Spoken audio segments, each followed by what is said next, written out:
Hey folks, so George Soros is a Hungarian billionaire, and he's become kind of a fixation of the right wing in the United States. The guy tends to be associated with the Democratic Party.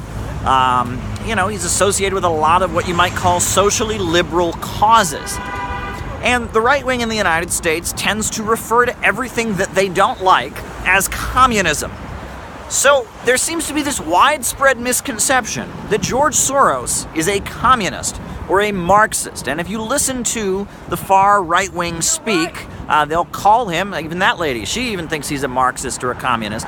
Well, if you listen to the right wing and the way they talk, you would believe that this Hungarian billionaire, George Soros, is a Marxist or a communist. Well, the reality is, George Soros hates communism. You look at George Soros' career, if you look at what he's done throughout his life, it's been mainly fighting against communism.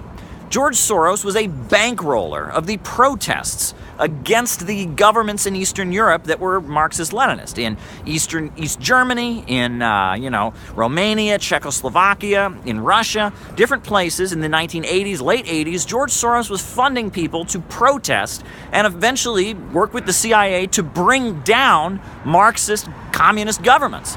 That's actually the whole history of George Soros is anti-communism. Furthermore, you ought to listen to what George Soros just recently said at the World Economic Forum in Davos, I should say. George Soros was speaking at the World Economic Forum, and he said that China was the greatest threat to his vision of an open society, that China was the greatest opponent of his vision of an open society. And he went on to attack technology.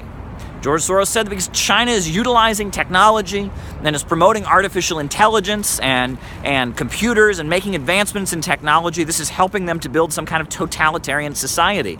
And so that China is so dangerous, that China, led by a communist party, President Xi Jinping, is so dangerous because it is, pioneering technology and advancing computers and utilizing that in its state-run economy.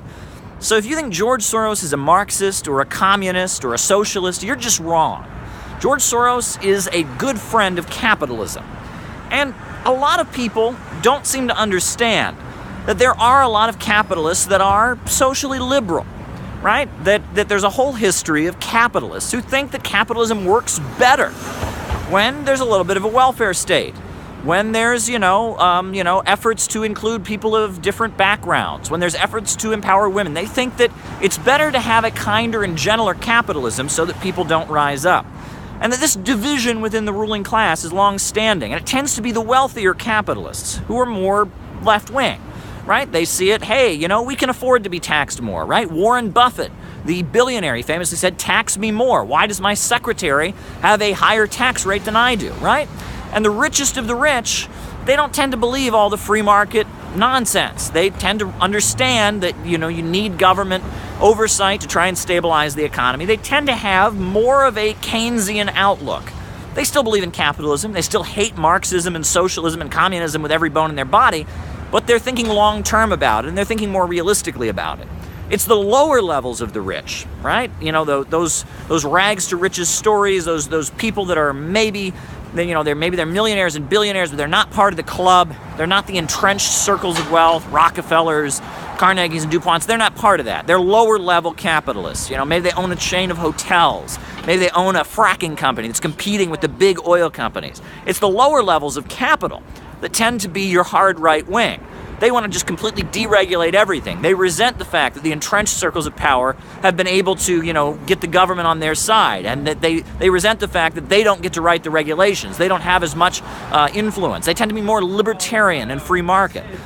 So that's the division. There's long-standing divisions. The richest of the rich tend to be more socially liberal and favor more of a welfare state, and the lower levels of the rich want to completely deregulate everything. But at the end of the day, they both hate Marxism and socialism and communism. They are opposed to the workers controlling the major centers of economic power and a state-run economy. They oppose, Russia, China, countries rising around the globe, Venezuela, different countries that have seized control of their economies and have begun to develop independently. They're opposed to that. But there's a difference in strategy. George Soros is not a Marxist. He's not a socialist. He's not a communist.